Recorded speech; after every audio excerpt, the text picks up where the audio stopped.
اعوذ باللہ من الشیطان الرجیم بسم اللہ الرحمن الرحیم الحمد للہ رب العالمین والصلاة والسلام علی اشرف الانبیاء والمرسلین حبیب الہ العالمین ابی القاسم المصطفى محمد وآلہ الطیبین الطاہرین المعصومین المنتجبین المکرمین الذین اذهب اللہ عنہم الرجس وطہرہم تطہیرا. اما بعد، فقد قال الرحمن في القرآن بسم الله الرحمن الرحيم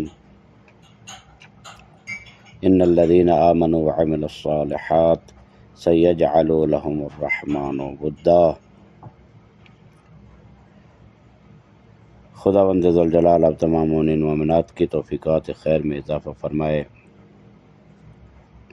محرم الحرام کے حوالے سے چند ایک نکات آپ کی خدمت میں حاضر ہیں. اس آیت کریمہ میں خداوند ذوالجلال ارشاد فرماتے ہیں کہ بے شک وہ لوگ کہ جو ایمان لائے اور عمل صالح انجام دیتے رہے، عن قریب رحمان ان کے بارے میں لوگوں کے دلوں میں محبت و مودت ڈال دے گا. جو لوگ اللہ کی خاطر اپنے اعمال کو انجام دیتے ہیں تو خدا ذوالجلال ان کے اعمال کو درجہ قبولیت عطا فرماتا ہے. محرم کی پہلی تاریخ کو عزاداری برپا کرنے کا فلسفہ اور حکمت کیا ہے؟ امام حسین علیہ السلام کی شہادت روز عاشور کے دن ہے، جب کہ ہم پہلی تاریخ سے ہی عزاداری شروع کر دیتے ہیں. اس کا سبب کیا ہے، وجہ کیا ہے؟ تو اس کا جواب امام صادق علیہ السلام نے ارشاد فرمایا. جب یہی سوال آپ سے کیا گیا کہ دراصل محرم کی پہلی تاریخ کو فرشتوں کی طرف سے امام حسین علیہ السلام کا خون آلود قمیص پھیلانے کی وجہ سے ہم بے تاب ہو جاتے ہیں اور ماتم اور گریہ اور عزاداری شروع کر دیتے ہیں. امام صادق علیہ السلام ارشاد فرماتے ہیں: اذا حل ہلال المحرم نشرت الملائکہ ثوب الحسین علیہ السلام وهو مخرق من ضرب السیوف وملطق بالدماء فنراه نحن وشیعتنا بالبصیرہ لا بالبصر فتنفجر دموعنا. یہ بحار الانوار میں یہ روایت درج ہے. امام صادق علیہ السلام سے سوال کیا گیا کہ اول محرم سے عزاداری اور غم بنانے کی وجہ کیا ہے؟ تو امام صادق علیہ السلام فرماتے ہیں: جب محرم کا چاند نظر آتا ہے تو ملائکہ امام حسین علیہ السلام کی قمیض کو پھیلاتے ہیں. اس کی حالت کیا ہوتی ہے؟ تلوار کی ضربوں سے وہ پارا پارا ہوا ہوتا ہے اور خون آلود ہوتا ہے، خون سے رنگین. اور ہمارے شیعہ اس لباس کو ظاہری آنکھوں سے نہیں بلکہ بصیرت کی آنکھوں سے دیکھتے ہیں، اسی وجہ سے ہمارے آنسو جاری ہو جاتے ہیں. آل محمد سے ہم اس قدر قریب ہیں کہ اپنا غم بھول کر ان کی مصیبتوں کو یاد کرتے ہیں. ہماری اس عزاداری اور گریہ کو 1400 سال پہلے امام جعفر صادق علیہ السلام نے اپنی پاک زبان سے ارشاد فرمایا: اس عزاداری کی قدر کرو اور با مقصد عزاداری کے لیے جد و جہد کرو. اللہم ارزقنا شفاعت الحسین یوم الورود. یہی یکم محرم تھی کہ ریان ابن شبیب جب امام رضا علیہ السلام کی خدمت میں حاضر ہوئے تو اس نے عرض کیا: آپ غمگین کیوں ہیں؟ تو حضرت نے فرمایا: آپ کو پتہ نہیں، آج محرم الحرام کا پہلا دن ہے اور سید الشہداء پر گریہ کرنے کے فضائل ہیں، بے شمار فضائل ہیں.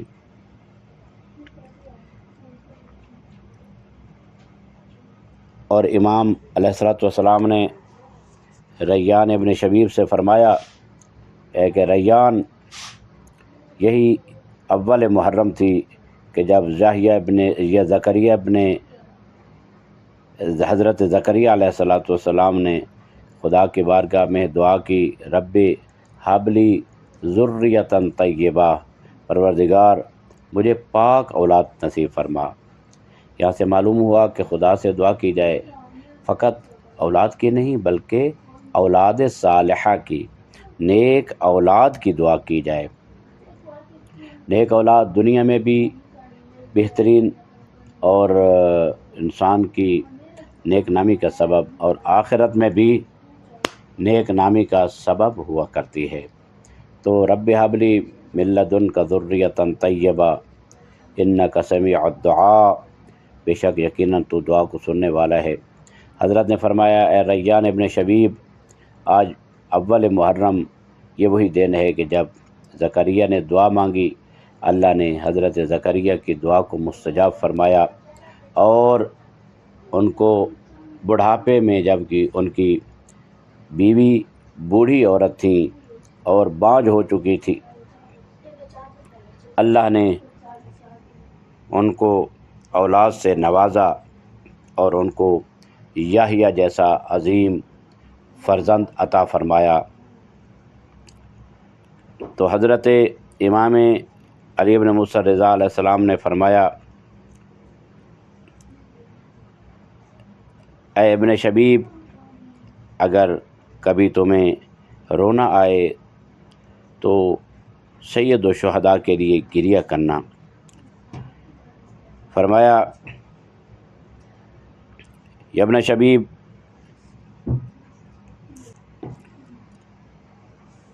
جب کبھی تمہیں حسین ابن علی اور شہداء کربلا یاد آئیں تو ذات مقدس سے حسین ابن علی سے مخاطب ہو کر کہو یا لیتنی کنت معکم، یعنی کاش میں بھی آپ کے ساتھ ہوتا، کاش میں دین کے راستے میں جہاد کرتا اور دین کی راہ میں شہید ہو جاتا۔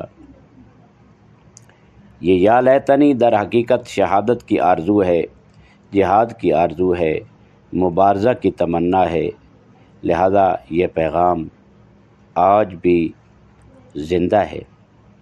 بعض روایات میں ہے کہ جب کبھی صبح کے وقت امام صادق علیہ السلام کی خدمت میں حضرت سید الشہداء کا نام مبارک لیا جاتا تو اس دن کے آخر تک امام ہرگز تبسم نہ فرماتے تھے۔ ما ذکر الحسین بن علی علیہ السلام عند ابی عبداللہ علیہ السلام فی یوم قط فرؤی ابو عبداللہ علیہ السلام متبسما فی ذلک اليوم الی اللیل۔ تو مولا رات تک کبھی تبسم نہ فرماتے تھے۔ کربلا کا پیغام حسینی مسلمانوں کو یہ توانائی اور آمادگی عطا کرتا ہے کہ وہ تمام تر خطرات کے مقابلے میں مزاحمت کریں اور کسی قسم کا خوف اپنے دل میں نہ آنے دیں۔